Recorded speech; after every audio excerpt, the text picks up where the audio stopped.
Hey there, business builders. Ever felt like you're walking a tightrope trying to balance your work and personal life? Today, after our recent episodes about burnout, we're focusing on the importance of self-awareness. Recognizing our needs and acting on them can be a game changer for both ourselves and our businesses. So stay tuned for some practical advice about improving your life-work balance.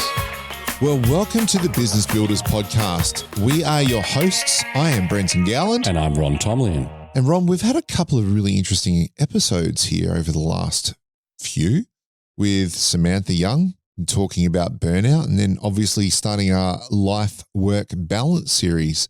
How have you been finding it? Yeah, to have someone with Sam's perspective and experience helping guide that discussion was fantastic, and so many important insights, especially in terms of the workplace and how to prevent problems for other people, employees. I think that's fantastic. But I think it's worth thinking about what practical things can we help people with.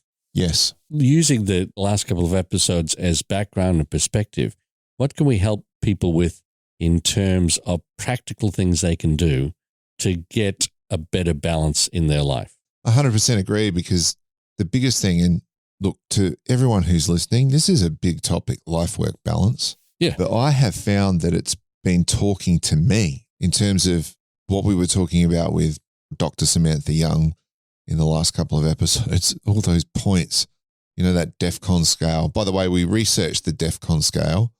You know how we had DEFCON 5 was... It doesn't go that far, does it? Well, it does. It does. Oh, but we had it in reverse order. DEFCON 1 is the highest. The highest state. Right. But that's okay. But anyway... I think people can relate to it. Yeah. All those points that Sam made, I found it was talking to me each time, particularly about making sure that you take care of yourself, particularly mentally, and that you don't allow stress, I guess, to build up in such a way that at some point you collapse. Because that's a warning to a lot of people that if you let the stress continue and you're on that burnout pathway, when something happens, it could be something really significant. Like it could be a heart attack, or it could be a mental breakdown, or it could be your health going in some fashion. But it really spoke to me about taking care of myself. I kept seeing myself through the lens of what was being discussed and thinking, boy, I could do better there. I could do better there.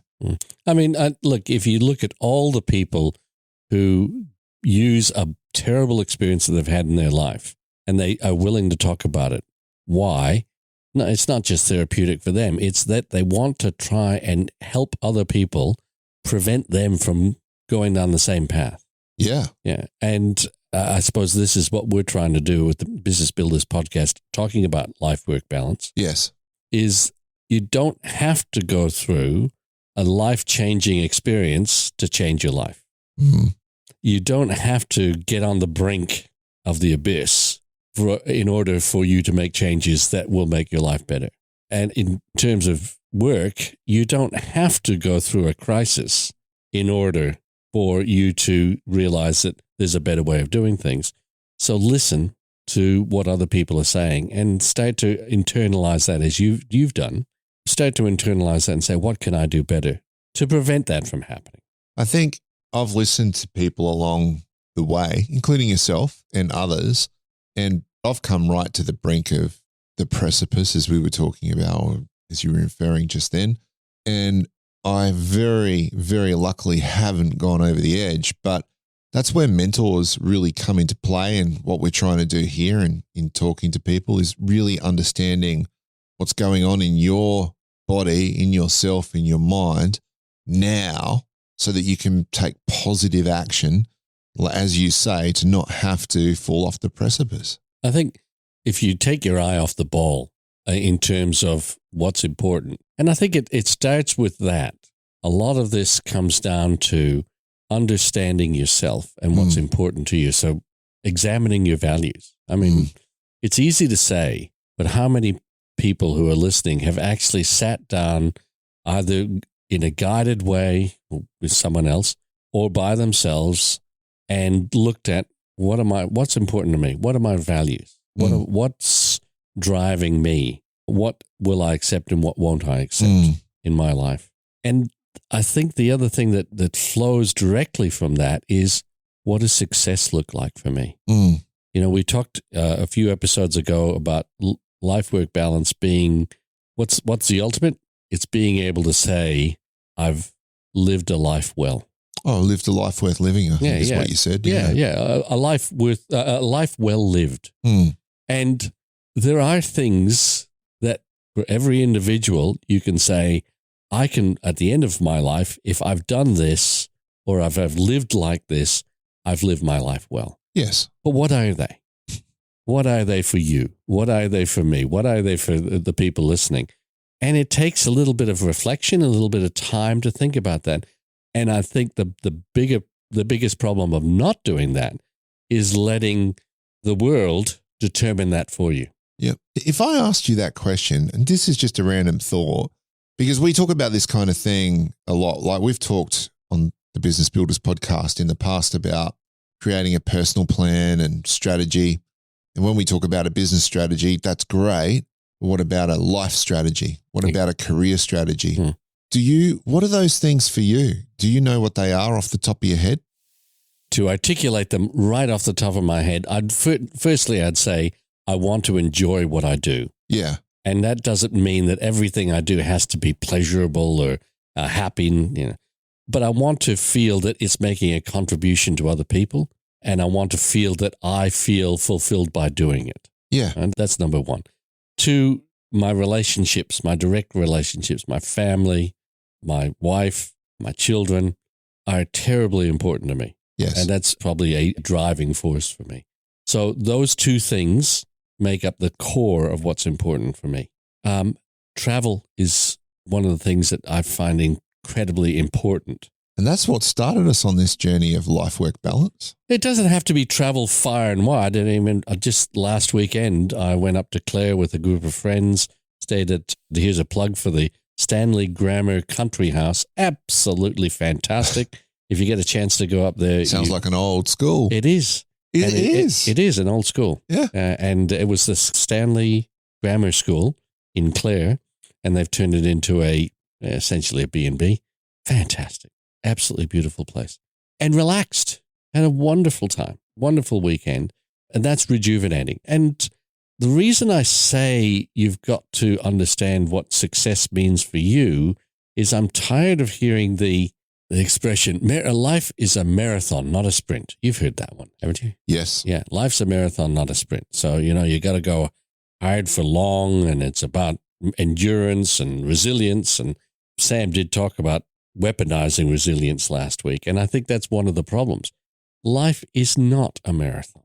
Life is a series of sprints. Now, if you look at the guys who do any type of elite athletics or elite sportsmen in general, none of them would say, well, I just go flat out all the time, 100% of the time, just keep going.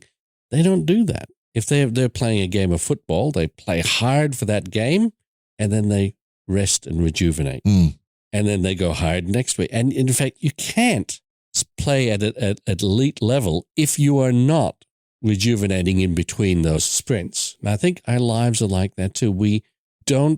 A lot of people don't believe that they can ever turn themselves off. Sam talked about this last week, always on.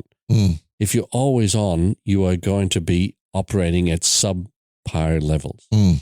So you need time to rest and rejuvenate. It's like, your battery in your car, if you've got an electric car, or your battery in your electric bike, like I have, you've got to recharge it, and that's downtime to recharge. And then you can go full pelt, but then you have to recharge. And life is like that. And what rejuvenates you, what recharges you, is not just laying on the couch and going blah. It can be a whole bunch of, I find great rejuvenation in some activities like painting and drawing. I find that works for me to help me feel focused on something that is not work related. Yep. And appreciating that work-life balance or life-work balance, or however we want to put it, is not just about family and work, two bipolar type things. We're talking about all aspects of your life.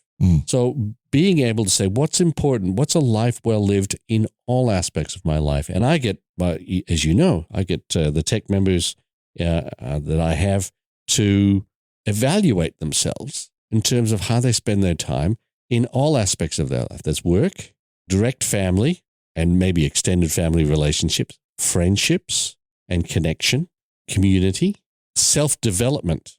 Now, a lot of people neglect the self-development, their finances and health.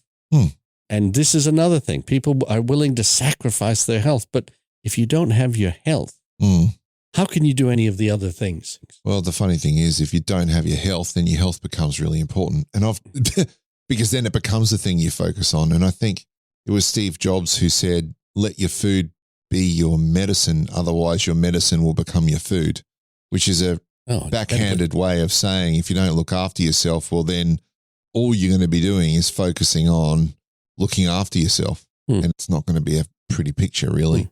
Because when you, isn't it interesting? When your health is at its best, you don't notice it. It's only when your health starts to suffer that you start to notice it. And I think that's so true in all aspects of our life. If we don't spend some time reflecting on what's going well, what's not going well, what do I want to improve? And it could be an annual thing, if you like. It could be more regular. I was speaking to one of my tech members the other day. He takes a full day a quarter, and spends that full day reflecting on what did I do well over the last 90 days? What did I maybe do suboptimally? And what am I going to focus on for the next 90 days? That's really good. It's fantastic because 90 days, there's plenty of research to show 90 days is sort of what we can keep in our heads. I mean, you can have longer term plans, but what we can actually action is about a 90-day time frame. And as you know, it's the whole CEO thing. When a CEO comes into a business, they usually have a 90-day plan. Yeah, or they round it up to 100-day plans, to make it sound impressive. But the whole point is having those time frames that are actionable, really important. And I admire him for having come to the realization that for him, that's the sort of time frame that he works on, and it works, and he's regular about it. And I think the other thing too is reflection. We're not good, I don't think, and business people in particular are not good at reflecting on what's worked, what hasn't, and what do I want to improve. I think we've become so action-oriented, so busy that we don't have the time to internalize and reflect. So that you need to put some time aside. And we often diarize activities associated with work. Why don't we do that for the things that we find enjoyable or the things that rejuvenate us as well? I remember there was a person I used to work with a long time ago who said, I need to put gym in as a diary note because it's like being part of my work. If I want to perform well, then I need to be at gym at least 3 days a week. So that's in my diary. Absolutely. And if we're going to be pedantic about putting everything that we do at work in our diaries, why don't we do that for our personal lives? Why don't we do that for our personal life? And look, because it's hard work, and I understand that. So it doesn't have to be as specific, but allocating time for things. And if a diary helps you do that, fantastic. If you have routines that help you do that, that's great too. If you say, well, routinely I go on Saturday morning for a gym session, I don't have to put that in my diary. It's always, I know that. Don't put it in your diary, but make sure you stick to the routine. Well, it's interesting you say that, but I think it's different people, different ways of doing things. Like you talked about the gentleman who once every 90 days reviews his performance. I prefer to do that once a week. That's just the way I roll. And I learned this a while back in regards to accounting. So every 3 months in Australia, if you're listening internationally, we have to do a thing called our BAS, which is an activity statement for work where we get to pay a GST back to the government. Isn't that wonderful? But I used to do it every 90 days and it would take me 8 to 16 hours to tabulate everything, to make sure all the expenses were accounted for, etc. And I used to dread it. And then it was actually my partner was like, why don't you do it like once a week? And I thought, well, why don't I do it every day? So the first thing I do every morning now is log on to the computer, get into my accounting package and do my 3 or 4 receipts from the day before or whatever it might be, which takes me 5 minutes, sometimes 10 minutes max. But I do that every day. And now all those accounting requirements are already taken care of pretty much before they're like way before they're due. And it makes a huge difference. And that gets me to my next point in terms of this is using the technology that's available to make your life easier. Outsource and automate. It might be that you outsource that sort of thing to somebody else or automate it. So in this particular case, you're doing it automatically every day. Mm-hmm. But there's probably an app out there to help you do that more effectively. Great. Use the technology to make your life more focused on the things that are important. Yes. So that you can, for the sake of argument, you take the stress that was associated with doing a BAS once every 3 months out of your life and just with simple little things that you can do every day. Yeah, correct. Not every day, every week. I now have got into the discipline of doing my BAS once a month at the end of the month, and it takes me an hour and it's done. It's fantastic. But that's a good example for work-life balance, right? Because I would put off the BAS till the very last minute because it became a huge job. But by breaking it down into, for me, a daily exercise, for you, a monthly exercise, it becomes a much more manageable task. So why are we talking about this? Look, this is really a review podcast. If you're a regular listener, Ron and I've said it 3 million times, we always have a pre-chat. And today we were basically discussing what we talked about with Samantha and what we talked about at the start of this life-work balance series. And we're going to be looking at some other things in the future like sleep. And today we were talking about the kind of things we should be looking at. And you were saying health and nutrition and fitness. And it started me thinking a lot in our discussions about how do I treat myself? And what was the question you asked me when we were talking before this session? Oh, when you get down, or when you get your batteries are at their lowest ebb, how do you get back to some form of energy? How do you recover from a sprint? And look, I'm not saying for anyone who's listening, I'm not saying there won't be times when you have to go full bore for a period. It's just that you cannot do that indefinitely. And there's no badge of honor that should be associated with people who try to do that indefinitely. You have to recover. You wouldn't do that to your car. I know some people do. You wouldn't do that to your car, just run it into the ground and not maintain it on a regular basis. So why do we let people do that to themselves? Or why do people do that to themselves?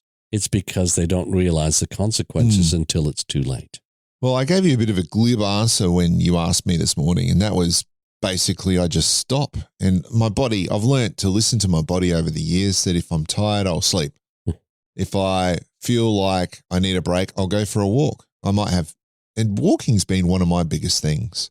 I'll go for a walk 3 times a day and get my 10,000 steps in by breaking it down into 20 minutes here, 20 minutes there, 20 minutes somewhere else, maybe 3 or 4 times a day, instead of doing one hour block where I go, where can I find that 1 hour to go for my 10,000 steps or whatever it is. Yeah. But I've thought about that a little bit more since we had that chat. And for me, one of the real things that helps me unwind is if I can actually cook a meal. I love cooking. Like you like painting and doing other bits and pieces. And I'm supposed to be the creative one here, but it sounds like you are. But I love cooking new things and preparing things. And I particularly like it when I'm cooking for other people. I know this is strange, but I love putting food on for other people because I love seeing them enjoy it. And with my partner, for example, I'll cook something new and she'll be like, wow, that's amazing. But that's success for you. Yeah. I mean, and understanding going back to it really makes me unplug.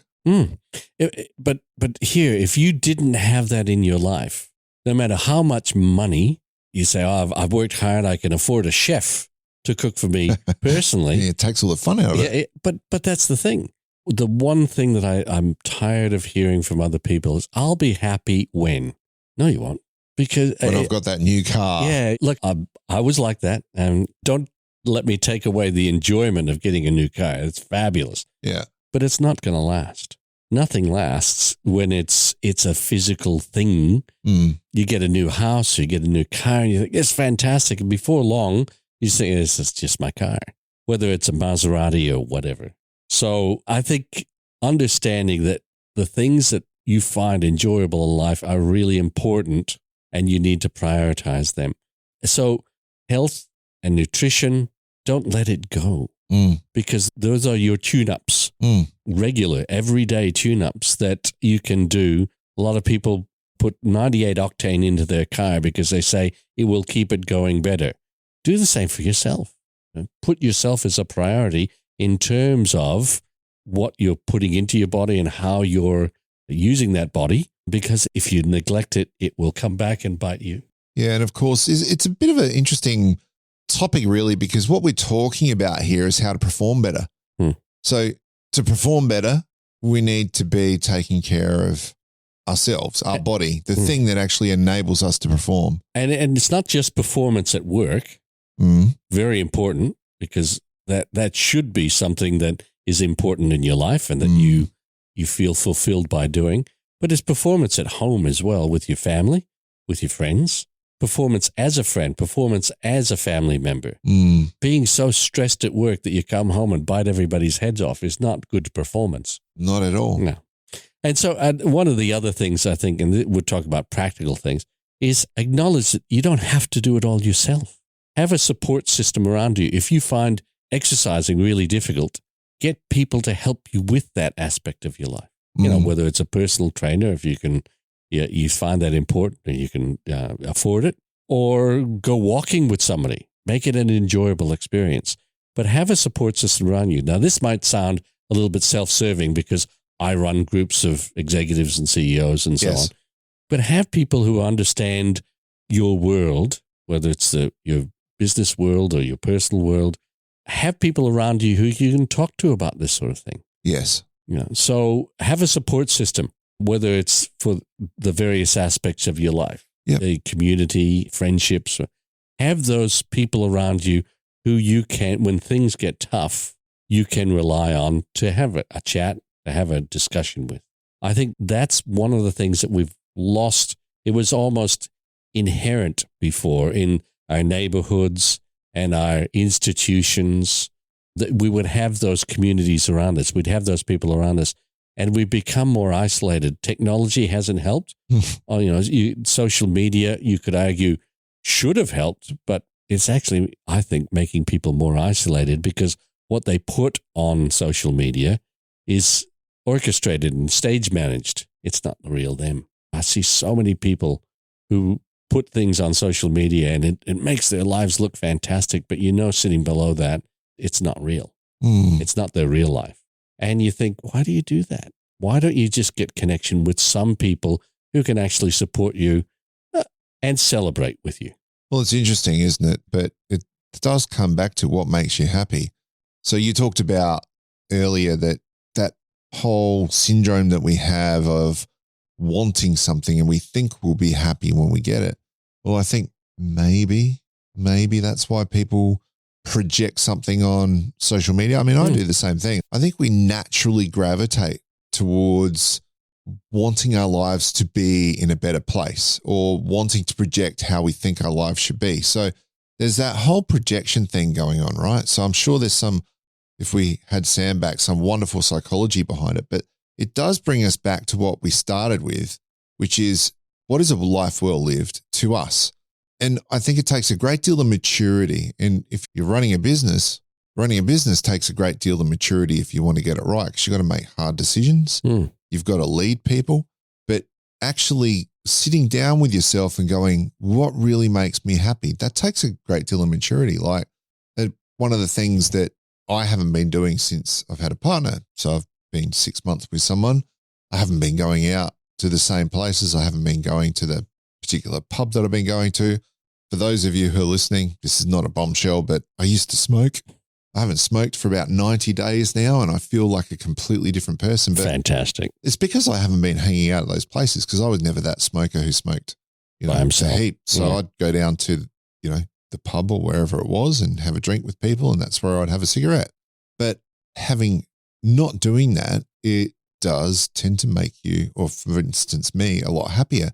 And I'm, I guess, less social, but spending more quality time with just a few people. And this is a particular period of my life, and I recognize that I want to get out and go and do more networking. But what makes me happy, I've realized, is a lot more quality and a lot smaller groups of people at the moment. And that's a big thing for me because I've always been a big extrovert. Yeah. And I think the other thing about all this is when we talk about what is a life well lived, is our priorities will change over time. You know, there are different stages in our life when you're very career focused and you're looking to advance. And then other times it will be about your family. At other times it will be about self-fulfillment and self-actualization and all those wonderful things that the hierarchy of needs told us about. But what's important is that we recognize that there needs to be some reflection at different stages in our lives, that where we ask ourselves, what for me at the moment is about living a life well lived. Yep. So in wrapping this up, and really this episode, we've just been reflecting. So if you've just joined us or if you've been listening for a while, this is basically a reflection on the last 2 episodes where we've talked with Samantha Young about what burnout is and what the antidote for burnout is. And there's some quite catastrophic consequences of burnout.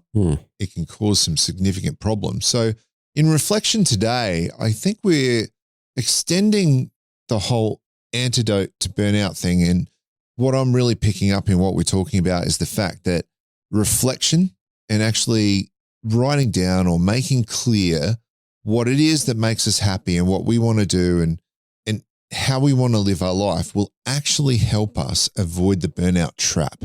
Would you agree? Yes, absolutely. Cool. And it won't avoid it unless we're willing to do the things that we've identified. Yeah.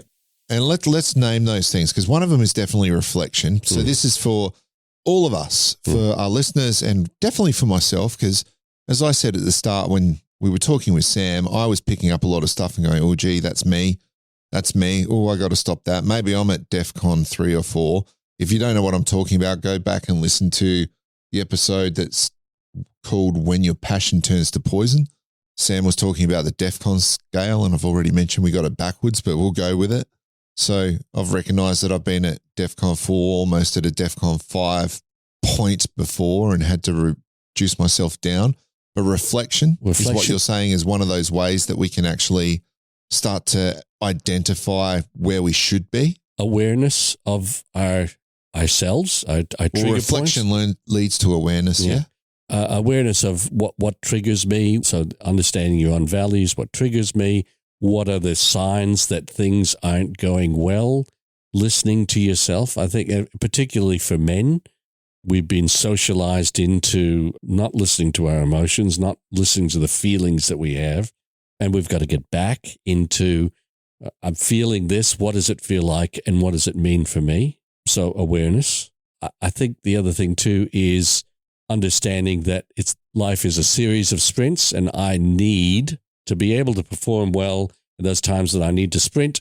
I need time for downtime and rejuvenation. Well, when you think about a sprint as well, you also need training and preparation to be able to do that sprint properly. Yeah. And I suppose if you were going to summarize it, maintenance on a regular basis for yourself. And I think the other thing is allocating time to what's important to you and not thinking that I have to allocate specific times in my work life and I don't have to do that in my personal life. So not just diarising work, but diarising our downtime as well. Yeah.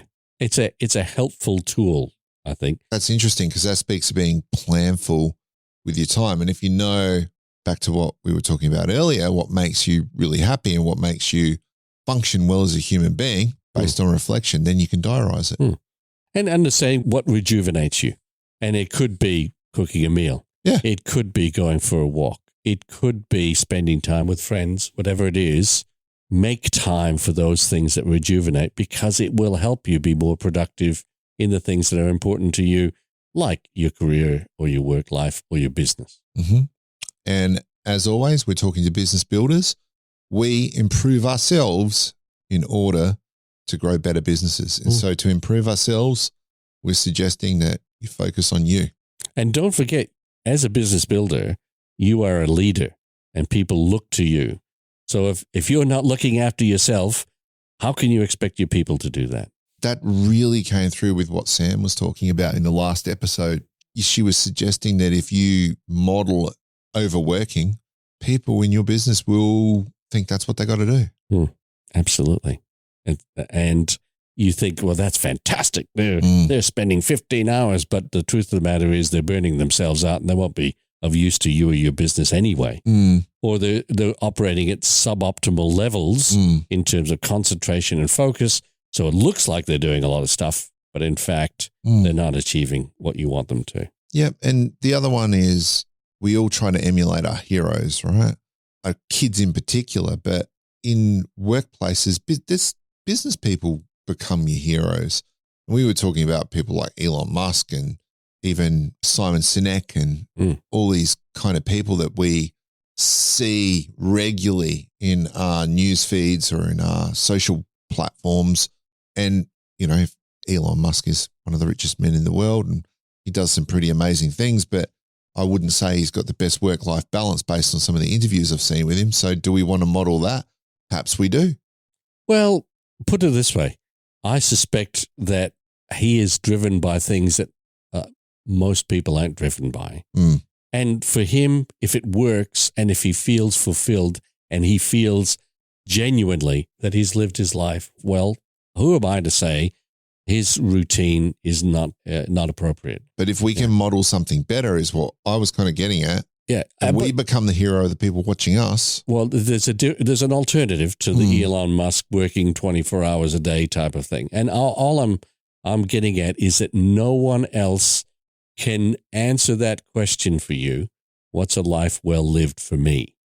No one else. So you've got to spend some time thinking about what do I want my life to be like when I look back. Yeah. And there might be different stages too. So when you're in your 20s, a life well lived might look different to what a life well lived in your 30s is like and so on. Absolutely. It will. Of course it will change because you're at a different life stage. I think the biggest thing out of today's discussion for me is just that reflection piece.